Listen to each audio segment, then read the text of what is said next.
Hello and welcome to episode 1 of the Rants podcast. As you can imagine, I'm your host, Splash. Before we get started, I want to let you guys know where I'm recording this from. I am on the balcony of my grandmother's apartment. It is 1:32 a.m. Monday, September 19th. This is going to be primarily NFL show. Probably won't touch on much of anything else. But week 2, at least the first 14 games of week 2, wild events from around the league. So let's talk about it. And I'm going to start in the AFC East. Of course, as of recording this, Buffalo is yet to play. But looking at the other 3 teams in the division, I do think there is a clear hierarchy here. And let's start with the Jets, who beat the Cleveland Browns today, or yesterday at this point. It was their first win in September since 2018, Sam Darnold's NFL debut, week 1. So a rough stretch of Jets history can be put behind them, but I don't think we can take much from this Jets comeback, plucky underdog story. The Browns were 6.5-point favorites at home. I get that. And I get that Jets fans need something to be happy about, and there's plenty to be happy about. Breece Hall scored his first career touchdown. Garrett Wilson caught 2 touchdowns, including the game winner, or what would be the game winner after a extra point. So there's good, However, I don't exactly know how sustainable this is. They had a 0.1% chance of winning the game, and I know there are skeptical people out there that don't always buy win probability, and I understand it. Sometimes I think it's a little weird myself. Like, I made a bet on another team in this division, the Miami Dolphins, to come back from down multiple scores, and I had no shame in doing that. We're going to touch on that game in a little bit. But I think I'm going to lump the Browns in here with the Jets. But Jets-Browns, just I don't think there's any solid takeaways you can get from either team, because Cleveland is playing with Jacoby Brissett, and we know what Jacoby Brissett is. He's not a good quarterback. He's a fine backup. If he has to play, a half, he can be okay. But he's now played 8 NFL quarters. He has not been good. And the Browns, there's 2 ways you could swing this. You could say they should be 0-2. You could say they should be 2-0. They're 1-1, and oddly enough, they lost the game they should have won, and they won the game they should have lost. So we'll get to the Browns more in a little bit, but on the front with the New York Jets, what about that win? What about that win to you, listener, is sustainable? I don't think relying on coverage busts for 66-yard touchdowns to Corey Davis is exactly the most sustainable outcome. And I get it, Jets fans. You need a win. You're happy that your team won. You bet the over 5.5 or 6.5 because you're a lunatic. I understand that. I would bet the over on my team too. And I did bet the over on my team. But I just don't think this is a win, if you're a Jets fan, that you're going to love at the end of the season when you're, knocked down a spot in the draft order. Now, on the other hand, if Zach Wilson proves to be the truth and you get a massive quarterback upgrade from QB probably 32 to a top 20 quarterback, let's say Zach Wilson returns and, is as good as you might think Jalen Hurts is, or as good as a Jameis Winston. Like, if he's like the 16th best quarterback in the NFL, they're just going to be tough to beat down the stretch. Are they beatable? Yes. Do they have flaws? Yes. But competent quarterback play can cover a lot of flaws. So, Jets fans, congratulations on the win. I don't know how much excitement you're going to glean from that moving forward, but, a win is a win. You are, technically tied for last in the division still, but you have more wins than a lot of other teams. So respect to the Jets. I'll wrap up the Browns point here too. I don't think there's much you can take away from the Browns. I think they were the better team. They played better for 58 minutes or so. And then Nick Chubb doesn't slide down in front of the end zone. Remember 2 years ago against Houston, he ran out of bounds on the 1 yard line to preserve the victory, to just give the Browns a kneeling situation. So Houston didn't have any shenanigans. Well, the Browns let the shenanigans happen again. Nick Chubb strolled into the end zone for his third touchdown of the game. One of the best weeks the running back had. The running backs were horrendous for most of the day. But Nick Chubb, third touchdown. The Browns go up 13. Cade York shanks the extra point. And then we enter Looney Tunes land. 66-yard touchdown on a busted coverage. Onside kick. The Jets drive down the field and score. Garrett Wilson, second touchdown of the game. So to me, if you're Cleveland, this is a loss that just can't happen. This is a game you were favored in. You were going to be favored in regardless of who was starting at quarterback, Watson or Brissett. Like Carolina, you can say, okay, you're going to probably win this game with Watson, but if you can take it with Brissett, that's good. That's one of the flip games. This was not a flip game. This is a game the Browns were the better team, clearly were the better team, and then fumbled the bag in the last 90 seconds. And it's when you let teams hang around, stupid things happen. And I think it's just a Browns masterclass. To quote Juju Smith-Schuster, the Browns is the Browns. And this is a loss that I don't think many other franchises do. Falcons and Browns. If someone walked up to you and said, hey, a team blew a 13-point lead without running an offensive play, who did it? Cleveland or Atlanta? We'll touch on Atlanta in a little bit. But with Cleveland, I don't know, man. You're the better team, and then it all rolls away in the last 90 seconds. Onside kick. Most of the time you recover the onside kick. Most of the time you don't have a coverage bust to allow a 66-yard touchdown. So I do feel for Browns fans. So I don't know. I think the Browns are in the bottom 10 in the NFL right now. As soon as they get Watson back, they're going to be much more competitive. But this is a game that you needed to win. And look, the AFC North is just tripping over itself right now. So you can have that in your back pocket that, Baltimore blew a game. Pittsburgh, I think, was the better team the better team than New England. They lost. Cincinnati just lost to Cooper Rush. So you didn't lose any ground in the division, but there's a real argument that Cleveland was the team that could not afford to lose today because it's an AFC team at home, right? Cincinnati, I get Dallas is worse. We'll touch on this game in a little bit, but it's an NFC team. Okay, like Micah Parsons. Okay, like justifiable. Baltimore, you can argue they weren't the better team. Pittsburgh, I would say they're the better team, but I'm sure there's a lot of smart people out there that would take the Patriots, in most games. And hey, the Patriots were favored in Pittsburgh despite Mac Jones being Mac Jones. So there's that. I think this is just rough for Cleveland, and this is a game that if you wanted to make the playoffs, if you wanted to be a really good team with Deshaun Watson, these are the kind of games you have to win because, Watson wins you this game. Watson wins you week 1. And with Watson, you're probably, winning 10 games. But Brissett's going to lose games like this. And that could be the difference between a 10-7 Browns team that makes the playoffs or is darn close and a 7-10 Browns team that has no shot. And Deshaun Watson's coming into a situation and the team's 4-7 or 3-8. So bad loss for Cleveland against the Jets. So let's move to the other another AFC East versus AFC North matchup.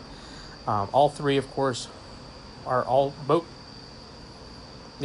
three were won by the AFC East team. And we're going to go to Baltimore. Dolphins 42, Ravens 38. Instant classic of a game. And this is a rare game that I think both teams look better after the game than they did before the game. And I know that's weird to say because Miami got run over by Lamar for 3 quarters, and Baltimore, I don't have words to describe the collapse in the fourth quarter. But I think for both of these teams, they answered serious questions about them. So if you are going into this week, going into the season, and are saying, okay, are the Dolphins a top 10 team? Are the Ravens a top 10 team? I think most people were having the conversation more so with Baltimore than Miami, which is understandable. But with Miami, I think you could have an argument. I think, especially after last week, I thought they played reasonably well against New England. You could have an argument, are they a top 10 team? And then you start looking at what questions are you asking? What's the difference between a top 10 team and the Miami Dolphins? You could say quarterback play. Okay, Tua played very well today. Okay, check. Offensive line play. Connor Williams looks like Jason Kelsey on steroids. This offensive line can block. Check. Waddle and Hill. Check. Okay, good. Top 10 team. I think Baltimore, same argument. Do you have any concerns about Lamar Jackson? Nope. So he gets a check. Pass catchers, Bateman, Duvernay, Robinson, Andrews replicating his 2021 season. Oh, okay, all those are good. Check. I know the Dolphins' defense wasn't perfect today. I know Baltimore's defense was far from perfect, especially the secondary in the fourth quarter. But I think both of those teams moved up in relation to the teams around them. Because remember, some teams around them had really lousy weeks. We're going to touch on Cincinnati. We're going to touch on the Chargers, who might have lost their quarterback for a couple weeks. And there's some other teams in this range. Denver looked horrendous against a bad Houston team. San Francisco loses Trey Lance. There's teams in this 6-14 range. New Orleans was terrible today. 6-14 range that I think Baltimore and Miami played well. And this is one thing that you get into with the NFL is that teams have to lose. There has to be a winner and there has to be a loser in a particular game. That doesn't mean the loser stinks. That doesn't mean the winner is the best team ever. It's just a dichotomy.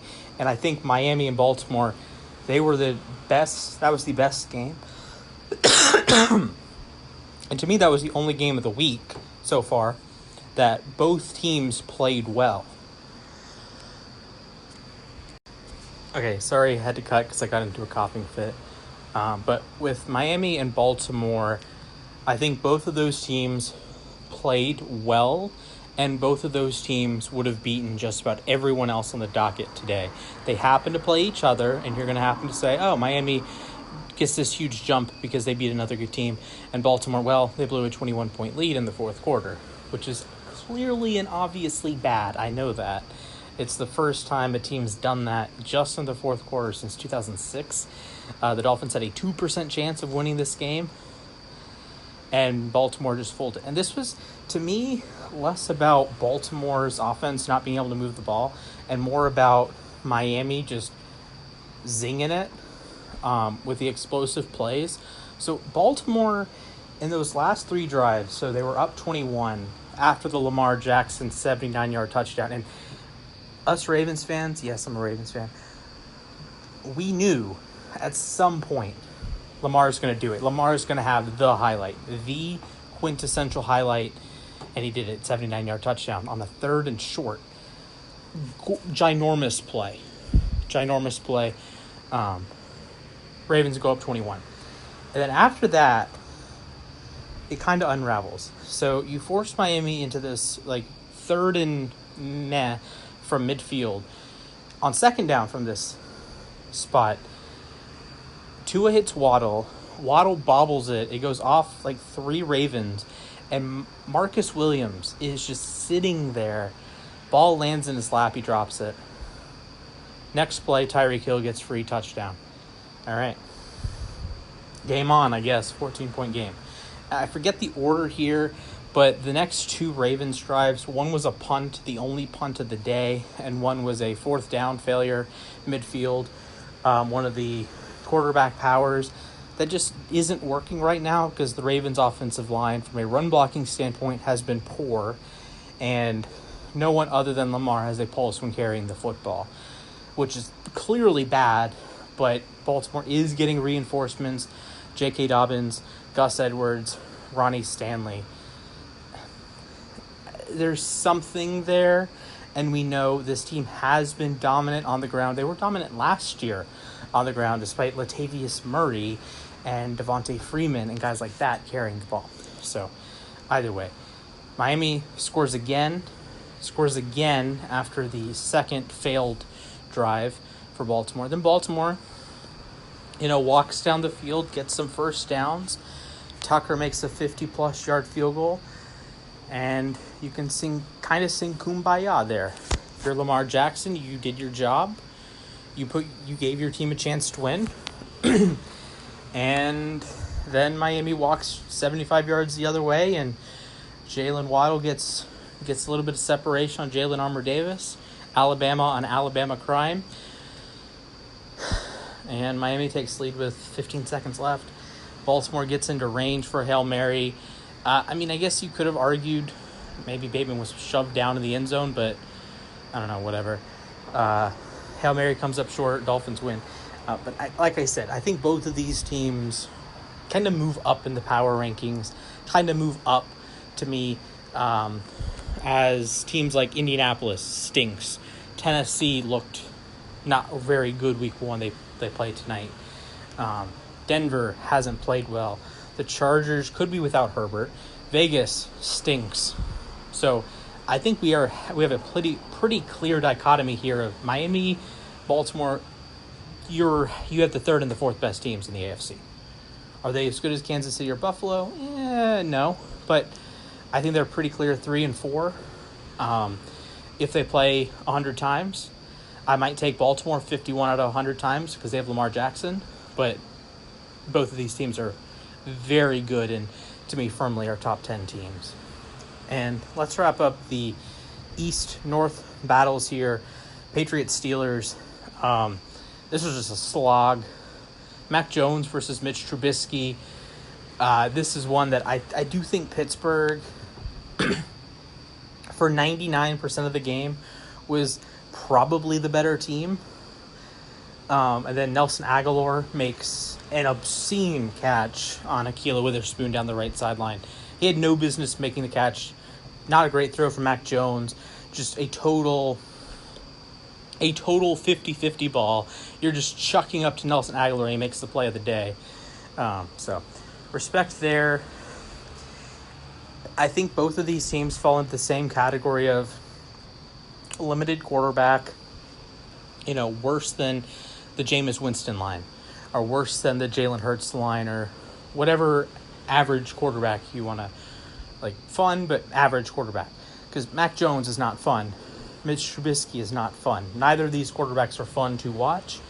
But, both teams are well coached. Belichick and Tomlin, they're disciplined. And I think they are going to be in more games than you want to expect. I think the Patriots in particular have little to no talent on the roster. I think if you just swapped the name and swapped the coach with, say, Washington, you'd have one of the worst teams in the league. Or if you swapped them with, say, if you just swapped the name of the team, swapped it with Seattle, swapped the rosters, you're going to say, oh, this is one of the worst rosters in the league. Or swap it with Chicago, what we think of Chicago, oh, this is one of the worst rosters in the league.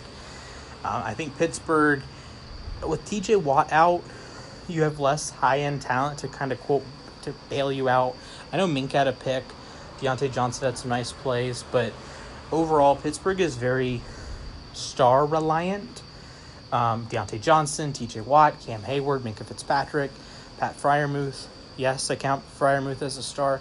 If those guys play well, if 4 out of 5 of them play well, play at their all-pro level, they can win games. But then you have weird games like this that Aguilar mosses Ahkello Witherspoon and you lose because you can't generate much offense with a Matt Canada system. So I don't think New England's very good. I think Pittsburgh's going to win 9 or 10 games because it's Pittsburgh. New England is going to win probably more games than they should. I think if I just went on their schedule game by game and got immediate amnesia and didn't remember what I picked for the previous game, New England would probably go 4-13. I picked them to lose today. I picked them to lose next week against Baltimore. They could beat Baltimore. That's definitely in the realm of possibility.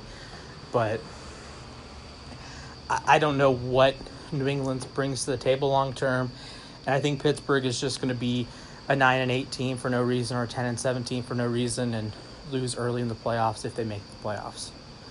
So to wrap up the AFC North, let's head to Arlington for Bengals Cowboys. This was a weird one. Cincinnati just started slow, and Dallas takes this 14-3 lead, and it's 17-9 late in the game, and you're thinking, okay, well, at some point Burrow is going to do some crazy things, and this game is going to inexplicably end tied. Jamar Chase, T. Higgins, something's going to happen. Well, that happened. They tied it. Cincinnati tied it. The offense walked down the field and scored somehow, some way. And then the Dallas Cowboys go on a game-winning drive. Cooper Rush.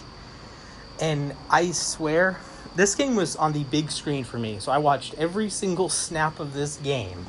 And it just felt like every time the Cowboys gave it to Ezekiel Elliott, it was a loss of 5. Because they would give these stupid toss plays that, like, Rush would be in the shotgun. He'd take a step and just, like, lateral the ball to Ezekiel Elliott. And it's, I don't know if I can find, like, a stat to back this up, but I feel like that's one of the worst calls you can do in any situation is just toss play. Because you risk the fumble that this is like a, there was the team, maybe a college team. Oh, it was Florida State. Florida State, like, pitched it on the 1-yard line. Why? What's the point of this? So you risk the turnover just on the pitch, and then it just feels like every one of their brothers sees the pitch. And are you going to do a fake pitch? Probably not.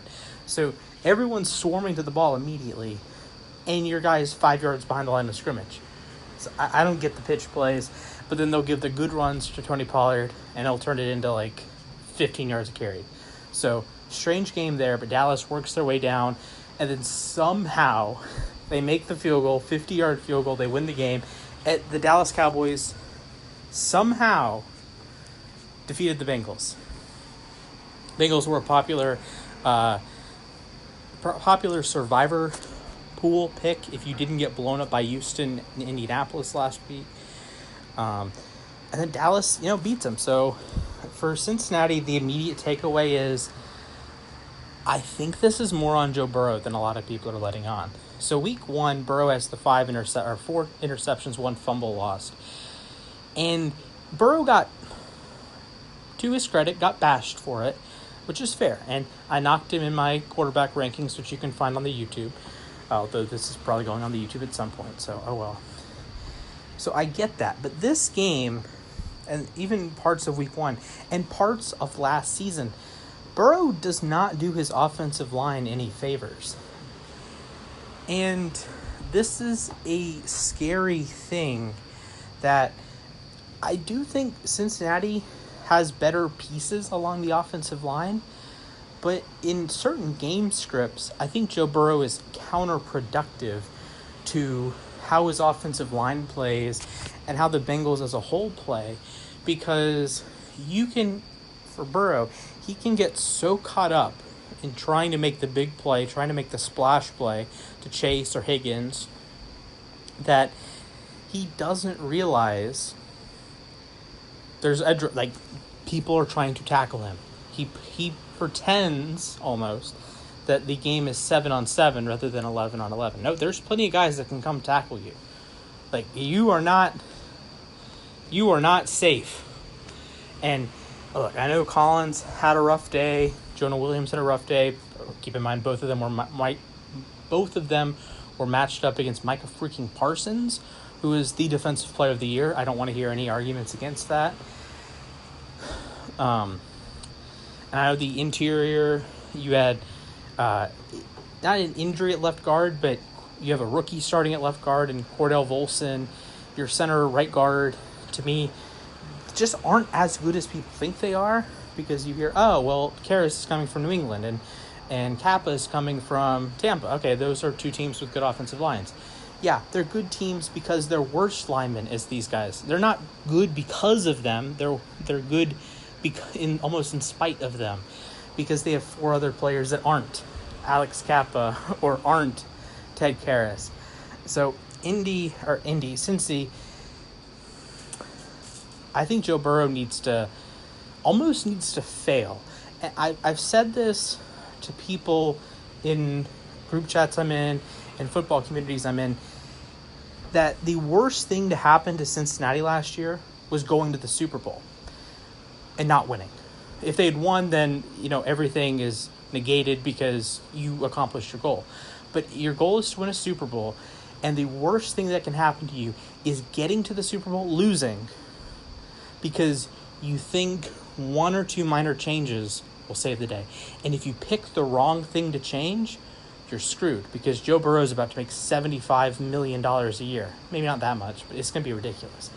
And if the Bengals had a 7-10 year or an 8-9 year, and maybe Baltimore's healthy, or Baker plays a little bit better for Cincinnati, or better for Cleveland, or what have you, and they go 7-10 or 8-9, and they have some ugly losses.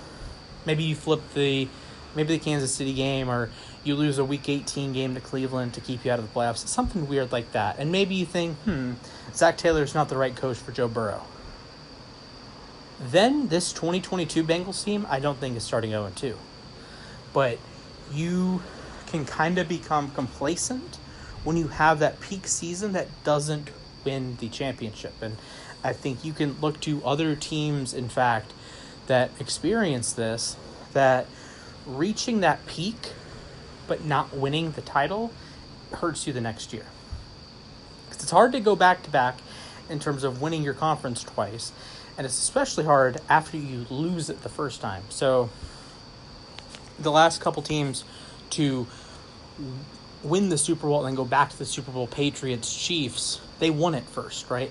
But the teams that lose it first, Patriots obviously don't count because they won in 16, lost in 17, won again in 18. So excluding the Patriots, if you lose the Super Bowl, you're in a weird spot because you failed, but you didn't fail by a lot. So you can kind of get complacent. You can kind of say, well, it worked last year. I think that's what Cincinnati is running into, that a lot of what worked for them last year, it's like being good in the clutch, being inordinately good with Evan McPherson and Joe Burrow and Jamar Chase. All that really specific, excellent play has kind of gone out the window. Like Pittsburgh made the clutch kick in week 1. Dallas made the clutch kick in week 2. And that is another way to say that this season's not over for Cincinnati. They've lost on 2 long field goals. They really could be, 2-0 if that field goal was missed today and you make an extra point at the end of regulation week 1. So this isn't a team that's down in the dumps, but I will say moving forward for Burrow, I think you have to fail at something. If it's a 1 week thing that you just get the doors blown off you, I'm going to use this as an example because I don't know their schedule, but the back of my hand. Week 5 at Baltimore, Sunday Night Football. Let's just say for the sake of it, they lose 38-0. And they just totally get wrecked. Doors blown off. Burrow throws a couple picks. Not a Pittsburgh game that you throw 4 picks and you're still in it. I'm talking 2 or 3 picks, you're down 21-0, and then Baltimore runs for 400 yards in your head. That could inspire some change. That could get Burrow back in the lab. And I think losing a game like that, or losing a game for no reason, will help, which is weird, but I do think they have to take 1 step back or 2 steps back to take more steps forward. And you almost need failure to have that success not only be sweeter, but also be something that you can work towards. Because right now, if you look at Joe Burrow's career trajectory, the last 2 times he's played a full season, he won the national championship at LSU with the perfect season, and he went to the Super Bowl and lost because of bad offensive line play. So if you're Burrow, and you say, when I'm healthy, my team doesn't lose, my team is awesome. Okay. But that's almost the wrong way to go about it. So I think Cincinnati would really stand to benefit from taking a look in the mirror and saying we need to improve, as opposed to let's run it back. Dallas, gutsy win. Michael Parsons might be the best player outside of Aaron Donald in the NFL. Like, Parsons is legitimately insane. He is getting me to reconsider how I do my all-pro teams. For years, I would do my flex defensive spot was always a defensive back. It's corner or safety. Now it's just the Micah Parsons role. When I release my team of the week, yes, Parsons will be in there. He's going to fit right at home in the Micah Parsons role. It's as simple as that. I picked him to be an all-pro caliber player week 1, all-pro caliber player week 2. He's a stud. The rest of the Cowboys, a mess. But what do we expect? There's no Dak. Lamb, we don't know if he's a wide receiver 1 yet. Cooper's in Cleveland. Gallup still is out. Noah Brown was making plays today. I didn't have that on my bingo card. So, respect to the Cowboys for beating a good Bengals team. For beating a team that Cincinnati is, in my, brain power rankings right now, Cincinnati's either 10 or 11. If Herbert is good to go, probably Chargers 10. But if Herbert's not 100%, Bengals at 10, despite being 0-2, which is, again, weird, but it happens. Let's move on to the disaster that is the AFC South. So Tennessee hasn't played yet. Houston, I want to make this brief. Houston stinks. Davis Mills is not him. I think any team with half a brain beats the Denver Broncos. But the Texans are the 31st team in the league to me. And we're going to get to the only team that I think is worst right now. If the Bears played Denver today, they win. If Seattle plays Denver today, they win. If Dallas with Cooper Rush plays, they win. Jets win, Giants win, Commanders. Every team you can possibly think of as being not good. Sorry, Commanders fans. I'll get to you guys in a little bit. But I think Denver is like an inverted Baltimore here, that Denver played the one team they could beat today. I think Carolina beats them. I think New Orleans beats them. But Baltimore played the one team they would lose to. I think Baltimore would have beaten Green Bay. Baltimore would have beaten Dallas or any of the teams in the 4 o'clock window. San Francisco, any of the other teams in the 1 o'clock window. If you are, say, power ranking how each team played, Baltimore is probably 2. Denver is probably 27 this week. Actually, no, take that back. They're 26th because a certain team we're going to talk about in a minute is 28. So I think Houston's just bad. There's no way around that. It's a lack of talent. Your quarterback stinks. Your coach is Lovie Smith. Sorry, Houston. And you were only close today because Denver is a train wreck so far. Nathaniel Hackett looks lost. Russell Wilson had a completion percentage below 50%. I'll get the adjusted completion stuff tomorrow for the QB rankings Tuesday, Wednesday. But Russ looks rough. The defense, Surtain missed time today. I don't know. Denver to me seems kind of cooked already. But then Houston, oh boy, unless Jerry Hughes is pulling out all the stops, I don't think they're going to win many games. But they were still only the 27th, only the second worst team I've seen this week. Because the Indianapolis Colts are incompetent. I did a power ranking tiers on the U Stadium app today. Maybe an hour before I recorded this. And I put the Colts all by themselves in the bottom tier, called raw sewage. This team stinks. There is nothing to me that excited me about watching the Colts today. There's nothing. And with the exception of Jonathan Taylor, there is nothing good about this Colts team. Matt Ryan stinks. The offensive line stinks for some reason. I know they were without their top two wide receivers today, so no Pittman, no Pierce. But you are playing Jacksonville with... Since when is like this Shaq Leonard, Tyson Campbell, Andre Sisco, Jenkins I think is still back there. Since when is this some like Legion of Boom, no-fly zone era defense? What are you doing? This is a laughable game. If Frank Reich wasn't like tight with Chris Ballard, I would have. This is arguably a fireable offense game. And if the Colts weren't just all in on Matt Ryan and all in on this year, that is one of the worst performances I've seen by a team. And this isn't even like a letdown spot because the Colts weren't good last week either. This isn't like a big game. This is a game, 1 o'clock on a Sunday, that if you just win, you take care of business. No one's really talking about it. But you look like that. You make a fool of yourself. You go down to Jacksonville, and you don't just lose. You don't just get whacked. You get humiliated. Matt Ryan is in this 2-week stretch. I don't think I've ever seen him play worse.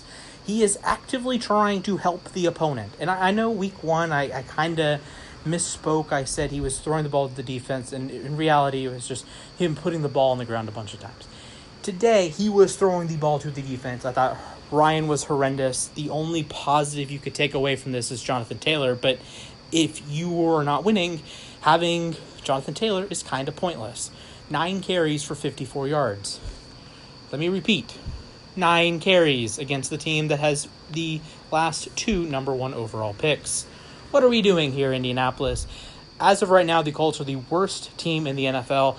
I do not care if that doesn't make sense. I do not care that they don't technically have the worst record. I do not care that Pierce is coming back, Pittman is coming back, Buckner's coming back, Leonard is coming back. I do not care. They need to win a game before I will put them above 32. They are an absolute disaster. They are an atrocity.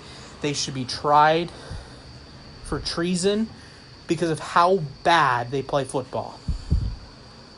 On the flip side, the Jacksonville Jaguars had a top 5 performance today. I think off the top of my head, the top 4 is some combination of Miami, Baltimore, Detroit, Jacksonville. That seems reasonable to me. Maybe Packers get in that 5 because they were really good both sides of the ball today. But Jacksonville, credit to Jacksonville. You know, they have this thing that they always beat the Colts in Jacksonville. And they did. They held up their end of the bargain. Now, it helped that Matt Ryan turned into a potato, and it helped that Pierce and Pittman and Leonard and everyone were out, and Buckner's dealing with injuries, I believe. So that helps, yes. But I thought Lawrence played well. Christian Kirk. I don't want to say I was wrong about Christian Kirk about the whole wide receiver thing, because at that point I didn't know the market was going to expand beyond Christian Kirk. But Christian Kirk is a darn good wide receiver. And I think that went under the radar because the price was so outrageous at the time. But Jacksonville, I think Jacksonville pulled like a smart move here. And they said, hey, we're going to get a guy that we think is a breakout candidate. And he's breaking out 2 touchdowns today. I thought Jacksonville was really impressive. And after a week 1 that they were kind of rocky, Lawrence wasn't that good. The defense folded when they needed to be great. Week 2, step in the right direction. I know they played a terrible Colts team, but definitely a step in the right direction for the Jacksonville Jaguars. Tennessee plays tomorrow. I'll review their game at another time. AFC West, Denver. This Denver team reeks. They have not shown me they can do anything well. Russell Wilson has not played well. Their running backs just fumble at the goal line. Javonte Williams, Melvin Gordon. Offensive line has been spotty. They're not even playing like good pass rushes.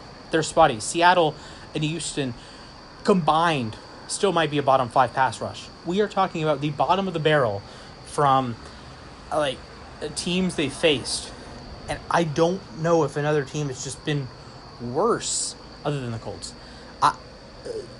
If you gave me a chance to do like a survivor pool, but I had to pick the first 2 weeks, I had to get 2 games in a row, right?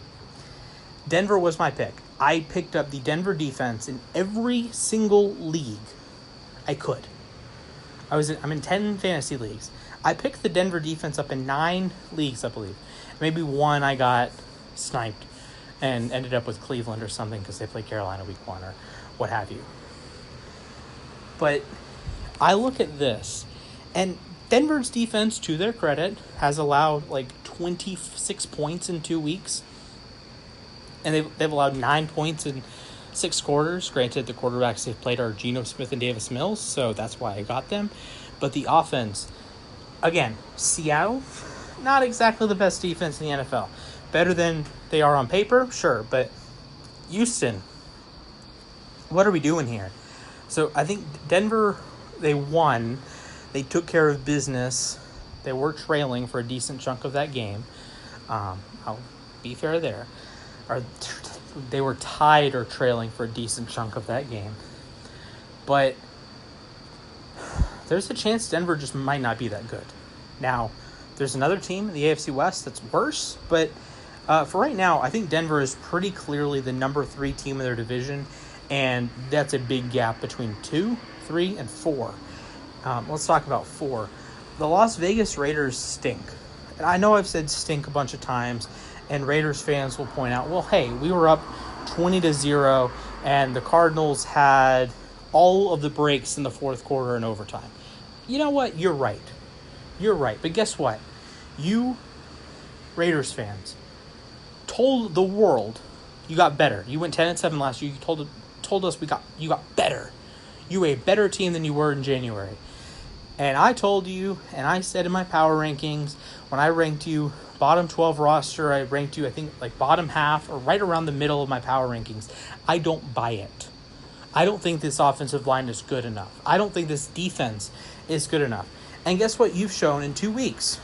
The offensive line, not good enough. Defense, not good enough. You make one play today. You make one singular play in the fourth quarter, you win the game. You win the game.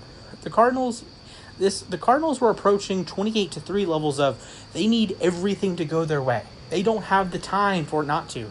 Fourth downs, 2-point conversions. There were 3 moments in this game that if the Raiders convert one of them, the game is over. One of them.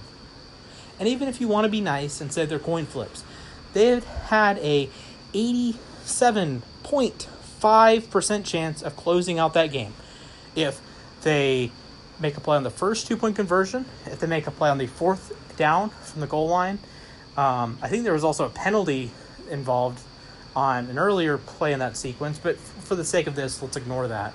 And then the second 2-point conversion with no time left. If any of the plays go the Raiders' way, they win that game. But the Raiders went so far in the opposite direction from last year. Remember, this team was uber clutch. They had a losing record in regulation and made the playoffs. They were the 6th seed, even. They weren't even the 7th seed. They had a winning record. They were 4-0 in overtime. They won all of their games, maybe not all their games, most of their games, because they simply out-clutched the other team. Well, the first 2 weeks, Derek Carr has been atrocious. To his credit, got a 20-point lead on Arizona today. Not a good Arizona team, but that's a story for another time.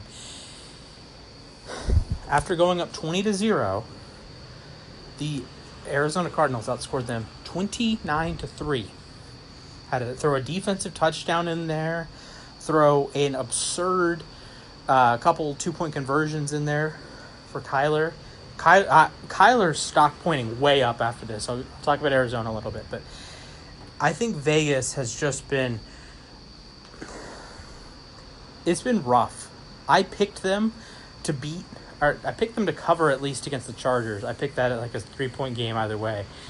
And I picked them to win pretty handily against Arizona today, and they were, doing the thing. And then they just had this collapse. And I think I was listening to a PFF podcast earlier, and they said it best, that the difference between Derek Carr and these really good quarterbacks, these top 10 guys that are like for sure top 10, not you're having the argument because Dak is hurt and, Stafford has like whatever is happening with his shoulder or his elbow, like a legit top 10 quarterback. The difference between Carr and that guy is that Carr doesn't push the agenda. He doesn't. Third, fourth quarter, Raiders are leading. He's not trying to put the game away. He's on cool, calm, collected mode. While other quarterbacks in this league, they go up 10 points, right? They go up 7. You need a couple plays in the dying moments. They're going to convert that third down to ice the game. They're going to convert that fourth down to ice the game. Derek Carr is not doing that. And there's a lot of quarterbacks that do. So I think this was a misstep for Derek Carr. He might move up in my quarterback rankings because Jameis Winston had a whale of a game. But Vegas is trending down, and they're trending down hard. And if you were high on the Raiders coming into the season, I do feel bad for you, but you were misled. You were led astray, run amok. Is there time to improve it? Yeah, but disaster zone right now if you're a Vegas supporter or if you have like Raiders over, because you had a very winnable Chargers game against this Chargers team that I think people overrate a little bit, and then you blew a 20-point lead against Arizona. And this isn't like a Miami game that Miami just played out of its mind. Arizona needed like all of the miracles to go their way, right? All of the miracles, and they all went their way. So Vegas trending down. Denver, they won, but also trending down. A brief little recap of Chiefs-Chargers. I know we hyped this up to be Herbert versus Mahomes, and it's going to be this quarterback showcase. I thought both of them were just tremendously average. Herbert, of course, had the pick 6. Mahomes tried his best to give the game away several times. And while I understand people like Nick Wright saying, well, dropped interceptions shouldn't count, and over the course of a season it'll average out. You're right, but if you're judging Mahomes or you're judging Herbert on a throw-to-throw basis, neither of them played very well today, or very well Thursday night. Mahomes threw 0 interceptions, I get it, but he was trying to chuck the ball to the defense, and that's not a viable strategy. Like, if you keep chucking the ball to the defense, that you're not going to win games that way. But Chiefs won. Defense came out, balled out. And moving forward, Mahomes is still my QB1, pending Josh Allen going absolutely nuclear today. And Andy Reid's my coach number 1. So, Chiefs there. Chargers, it really depends on Herbert. This is a borderline playoff team. I don't know if I can trust the Chargers here, but borderline playoff team. They're like the 10th or 11th best team in the league. Argument that they're the 5th best team in the AFC, behind, Baltimore, Miami, Buffalo, Kansas City. Okay. LA can be 5, that's fine, or Cincinnati can be 5, that's fine. I'm cool with that. So that'll wrap us up for the AFC. Bills-Titans play later. NFC East. Dallas, I've touched on. Micah Parsons, super-duper star, top 3 player in the game. Giants. What a weird one. Daniel Jones tried to do his best to throw the game away. Baker Mayfield on the other side for Carolina tried his best. The Giants were favored in this game, and I thought that was a trap. I'm thinking, Vegas obviously didn't watch them get outplayed by the Titans. And then the Giants won today. Okay. I don't think the Giants are this good team. I think they have played... Carolina's not good. Carolina's a bottom 10 team. We'll touch on Carolina in a minute. But I think Tennessee just kind of... Tennessee was... I want to say vastly superior team. They were definitely the better team, but they kind of just screwed themselves over and ran out of time, left too much time on the clock because of their ineptitude. Kind of Baltimore-y, because Baltimore couldn't extend the drives in the middle of the whole unraveling thing, and if they get an extra first down on any of their drives, they might win the game or force Miami to go for the tie instead of winning the game outright with 14 seconds left. So I think Tennessee just kind of mismanaged the clock against the Giants. They're the better team, though, so that's just an aberration, kind of like Cincinnati-Dallas. But the Giants have an easy schedule, and they have winnable games in the division. The New York Giants are favored in a Week 3 game to be 3-0. Who would have thunk that? Who would have thunk it? So congratulations to the Giants. They're going to move up because other teams in their group lost, like Carolina, but good job. Dallas, we touched on. Philly plays tonight.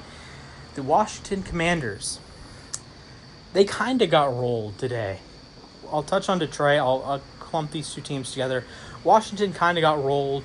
Wentz had some bad interceptions or bad throws in general. Defensively, they looked lost. This was not the same Washington team that played Week 1, clearly. They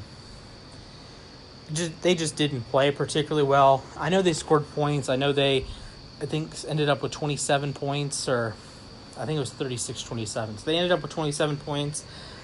Part of that was Detroit doesn't know how to play with a lead. If they had played, say, if they had played Green Bay, or maybe if they had played a team that's on the same caliber of Detroit, if they had played themselves, they get whacked this game. But Detroit just kind of doesn't know how to win. So if you're in that situation against most of the rest of the league, you probably lose that game by 2 or 3 touchdowns. Instead, they only lose it by 9. Washington's just kind of like a stock neutral for me this week. Detroit, stock up. Offense is dynamic. Defense has issues, but offense, hello. Jared Goff didn't even play all that well. But DeAndre Swift is him, just simply put. Amon-Ra St. Brown tied the NFL record for most consecutive games with 8 catches, which is a weird record, but then you look at the names, it's Michael Thomas and Antonio Brown. Okay, checks out. Multi-time All-Pro and a top 5 receiver ever in AB. So it checks out. You know, you don't get to that number without being awesome. So Amon-Ra St. Brown, Pro Bowl wide receiver maybe? Definitely team of the week this week. Defensively, there's issues. There's no way around that. This is a team that's allowed, 65 points in 2 weeks. So, yeah, the offense has scored 70 points, but the defense has allowed 65. So, yeah, not ideal there. But I do think Detroit is a average NFL team. I think we are at that point that they should win 6 or 7 games. They've graduated from the Jags and the Jets and these other teams that have been stuck at the bottom of the standings for the last few years. I think they've graduated. They've taken a step up in the world. So Washington, Detroit, Minnesota plays tonight, so won't talk about them. Green Bay and Chicago. This is just kind of how the game, I thought the game would go. Green Bay ran the ball really well. Aaron Jones, I thought it was going to be more of a Dillon game, but Aaron Jones just decided, yep, I'm going to take over tonight. 2 touchdowns, 1 receiving, 1 rushing. He's going to be my team of the week running back, barring Derrick Henry shenanigans, which, in fairness, Derrick Henry did go nuts against Buffalo last year, but hey, who knows? So, shout out Aaron Jones. Offensive line, you still need David Bakhtiari so I can be comfortable. The receivers, they did something. Sammy Watkins got open on a nice little play. I liked how they involved Christian Watson. Romeo Doubs, too. I like how they're kind of scheming them up to get easy touches. I think this is what other teams with second, third, fourth, fifth round guys should do. I'm looking at you, Baltimore, with Isaiah Likely. I'm looking at you, Tennessee, with Kyle Phillips. Just get these guys playing with confidence, get the ball in their hands, they're going to make plays. But if you're forcing them to run these complicated routes, now Kyle Phillips, I probably would trust to do my taxes. Not going to lie. But like even Kyle Phillips, he had a muffed punt, wasn't perfect. Just get the ball in their hands, get it in space, and you'll be rocking and rolling. So I think, Green Bay said, "Hey, we're gonna respond from adversity," and they did. And Chicago, to their credit, Chicago played with fight. They had a really nice first drive. Fields touchdown. Fields should have had another touchdown, but was an inch short twice. His knee was down just before the goal line. And then the second time on 4th and goal, I thought he got in. I do think he got in, and that's a case of just the call stands regardless. So if he had been called in and that had been reviewed, it would have said stands. Like, we don't have indisputable video evidence to overturn it, but Chicago has a pulse. They're not good, but they have a pulse. Better than Houston, better than the Colts right now. So Green Bay, check mark there. They're a top 10 team. Chicago, whatever. It's expected. NFC South. Bucs Saints is one of the worst football games I've watched. For the first, 3 quarters, neither of these teams could move the ball. The most exciting, play was a deep ball to Scotty Miller against Marshawn Lattimore. And then Marshawn Lattimore and Mike Evans get into this fight. Both of them get ejected. Tom Brady is throwing tablets. It was that kind of game. It was the kind of game you'd expect the Bucs to lose. Evans gets ejected. Brady looks awful. They win the game by multiple touchdowns because Jameis Winston decided to turn into Bucs Jameis. And just inexplicably, bro, I'm a Jameis truther. I thought Jameis played really well week 1. And in dire circumstances, too. You need to go beat Atlanta. That's the game you need to win. That's a must-win game. At Atlanta, really? And then Jameis today goes full Jameis. And I can't say I'm shocked. I can't say I'm surprised. But it is disappointing. So New Orleans is in this just kind of world with Pittsburgh, Tennessee for the moment, Denver, San Francisco, that I don't know what to make of them.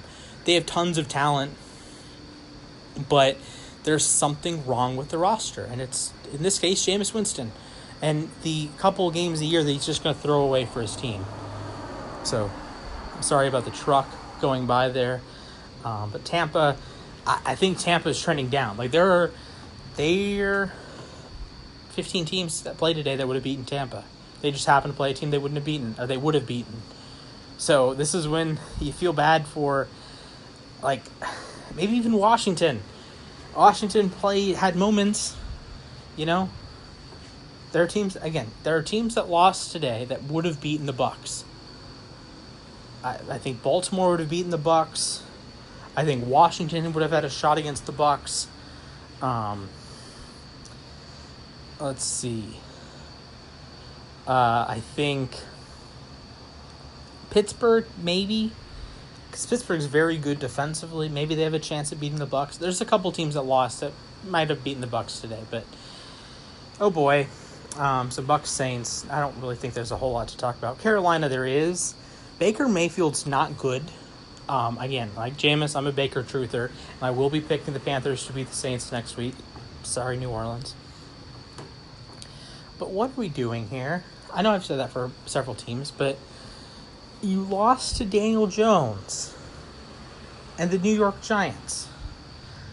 I think there's nothing stopping me from putting Carolina in my bottom 10 teams. I think Carolina's not good. And I got lulled into this false sense of this team's better than Atlanta and they're going to win 7 games.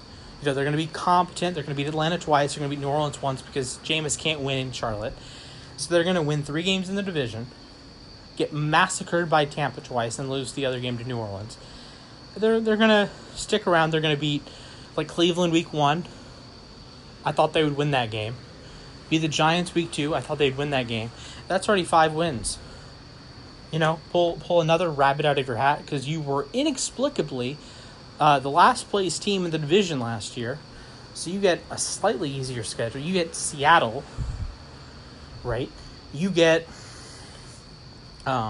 Detroit, Beat those teams. You get 6, 7, 8 wins. Potential playoff. I said the Carolina Panthers were a potential playoff team, and they've done this to me. But I'm gonna bet on them next week. So when I'm recording another episode of this and I'm banging my head against a wall, it's gonna be because the Panthers lost. So, anyways, that's Panthers. Atlanta. They almost pulled the reverse 28-3. They had a ball in the end zone to take the lead. In the last moments, Mariota throws a pick. Jalen Ramsey. Figure out the Kyle Pitts thing. I know it was cute last year to use Cordero Patterson and pretend that, 84 is Pitts, but it's actually Patterson. That was cute. Figure it out. You spent the number 4 overall pick, and this isn't even like a change of regime. Arthur Smith was there when you made the pick.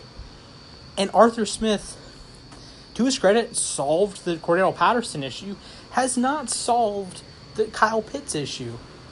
You drafted him number 4 overall. He's the highest picked tight end in NFL history, and you can't use him right. Give him to any other coach in the league, and Kyle Pitts is closer to 2,000 yards than 1,000 yards, I think. He has 4 catches in 2 weeks. It's laughable.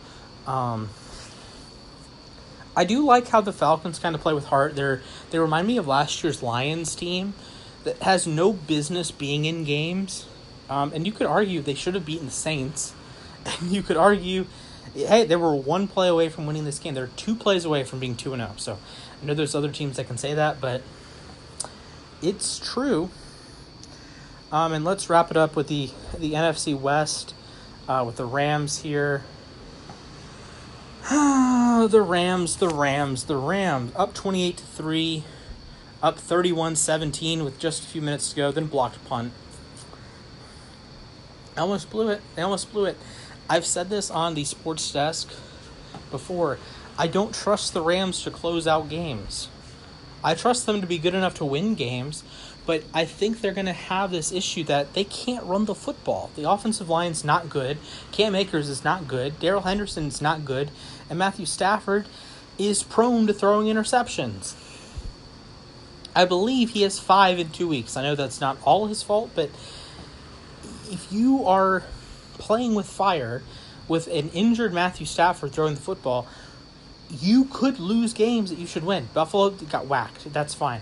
But this is an Atlanta game that if Marcus Mariota makes 1 play, you lose to Atlanta at home.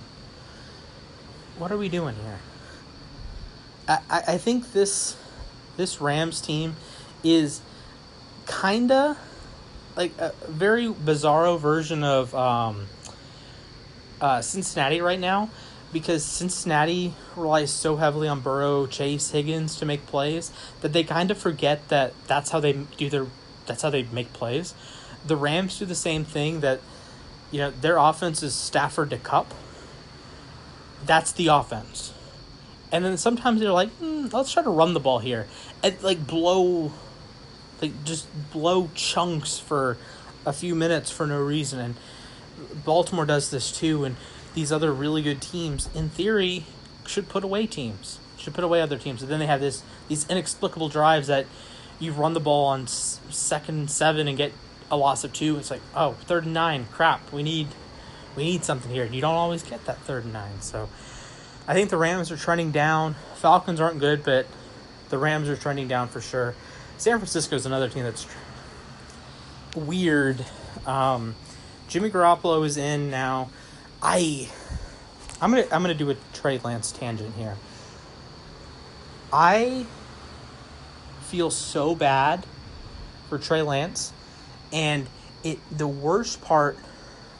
There's 2 things that really compound the issue for me, because Lance, to me, I think he's gonna come back and be healthy, and I hope he's back and healthy and starting NFL quarterback. But there are 2. First off, I hate seeing players get injured. That should be an obvious one. But this stinks because there are so many people that don't like Trey Lance, that didn't like the draft pick, that don't like Trey Lance as either a person for some reason because they've never met him, or don't like him as a player, think he's a stereotypical quarterback. a stereotypical, like, running quarterback, like, think Lamar, Hurts, Cam, RG3, guys like that. And he just gets lumped into this, and there's no changing that stereotype. I think it was Undisputed, I forget what the show is called, but it was with Marcellus Wiley and Emmanuel Acho, and they talked about stereotypes with players. In that case, it was Lamar Jackson, but I think the shoe fits here for Trey Lance, that there were people rooting for Trey Lance to fail. There were people in the NFL community that maybe had Lance as their QB4 in the draft class, or had him as their QB5, said Fields was better, said Mac Jones was better, said whatever. They said the Niners should start Garoppolo. They were concerned that Lance was throwing interceptions at camp. And they're going to pretend, they're going to say, hey, we got this right. When the Niners win a bunch of games with Garoppolo, they're going to say, hey, Trey Lance doesn't win these games. You have no idea. You have no idea if Trey Lance probably beats Seattle today. Seattle could not get out of their own way. But you're going to say, okay, you're going to give it to Jimmy. You're going to say, Jimmy wins. Trey Lance isn't a winner. He gets injured. Running quarterbacks, they always get injured. And people will take, some people, not all, some people will take this Trey Lance injury as a victory lap, and I think those people are sickos. And I think those people, if they have NFL jobs, should, like, even media jobs, why are you rooting for a player to get injured? Why are you rooting so hard for your draft take to hit that you want a player as talented as Trey Lance to miss 15 plus games in his second season? And even if you're not actively rooting for it, because you're not, because people have some sense of decency, there are people out there that are taking victory laps and said, I knew Trey Lance wasn't going to be good this year. I knew Trey Lance would falter. I knew Jimmy Garoppolo would be the starter. Yeah, because you can predict a broken ankle. There are some real sick people in the world. It's a shame that some of them have a platform. And it's a shame that there's going to be people waking up tomorrow saying, hey, maybe it's for the best that Jimmy Garoppolo is now the starter. Maybe it's for the best that Trey Lance lost a year of his NFL career. You're a sicko. So San Francisco, I feel awful for Lance. Injuries stink, and it especially stinks when it's the players that you're like, oh, he's eventually going to get injured, whether that's say Devontae Smith because he plays at 170 pounds, or Marquise Brown in that case, or if it's a running quarterback, oh, Cam's eventually going to get injured, or RG3 is eventually going to get injured, or Lamar is eventually going to get injured. Why don't you just sit back and enjoy watching something magical? There are people out there that have almost rooted for Lamar Jackson to get hurt, or Trey Lance to get hurt, RG3 to get hurt, or pick your favorite quarterback to get hurt. But think about it. If you're a fan of a team, let's say you're a Steelers fan, you play Lamar Jackson twice a year, or if you're a Seahawks fan, you play Trey Lance twice a year. There's 15 other games you could just be excited about watching them play football. I don't get it. I truly do not get it. Do I want the Steelers to succeed? No. But do I root for Najee Harris to get his leg blown out? No. I root for Najee Harris to do great things because I like him. I think he's good for football. Did I root for Joe Burrow? Did I root when Joe Burrow tore his ACL? No, because I'm not a sicko. Joe Burrow is fun to watch. Chase, Higgins, these guys, Chubb for Cleveland, Garrett, JOK. I root for these guys. Like, as humans, they're fun to watch. Highlight reels, unless it's against Baltimore. Highlight reels are awesome to watch, unless it's against Baltimore. So, I don't get how people can have this mindset of how, like, degrading almost. These folks are humans too. Come on now. Okay, I need to get to Seattle here. Geno Smith, the magical ride is over. Seattle is in the bottom 10 teams of the NFL. I don't think there's much more to say here. They got thoroughly whacked. I think their only touchdown came on a blocked field goal. Yes, ultra sustainable production offensively there for Seattle. DJ Dallas threw an interception. Not a line I was expecting to say, but hey, congratulations. Seattle stinks. San Francisco is mid, as the cool kids say. The Rams are trending down. Let's talk about the Cardinals. To me, this Cardinals team falls into a box. It's a 3-team box. The New England Patriots, the Las Vegas Raiders, and the Arizona Cardinals. They will get bailed out. The Raiders will get bailed out by Max Crosby and Devontae Adams, and Darren Waller to a lesser degree. The Patriots will be bailed out by Bill Belichick, and the Cardinals will be bailed out by Kyler Murray. I have this reputation almost of being a Kyler hater, as most Ravens fans and Lamar Jackson fans do. But truth be told, I think Kyler would go top 5 in like a talent draft all time. I think he is one of the most talented football players to ever breathe. And I do have my issues with Kyler. I think he's wildly inconsistent. But today, his game against the Raiders, I know the Raiders aren't very good. But his performance against the Raiders, his second half against the Raiders, even his fourth quarter against the Raiders, I said, this is the first time I have seen Kyler Murray be the star. I've seen him make awesome throws. I've seen him make some awesome plays. But today was the first time I said, Kyler Murray is the only way this team wins this game. And Kyler Murray dragged that sorry bunch of birds to overtime.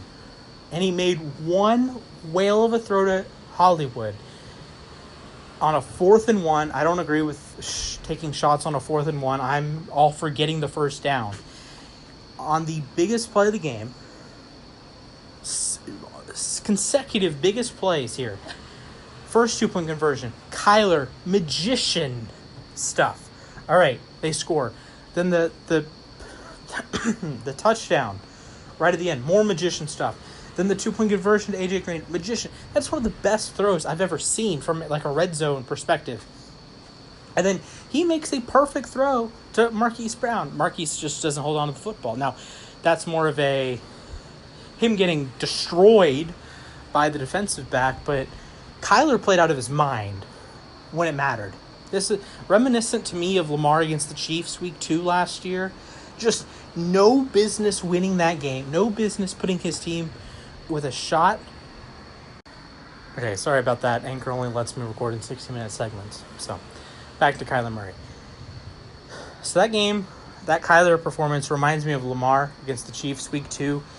And there was only one way back for Arizona. And I know they won on a defensive touchdown. And that's kind of similar to how Baltimore won because they punched a fumble out.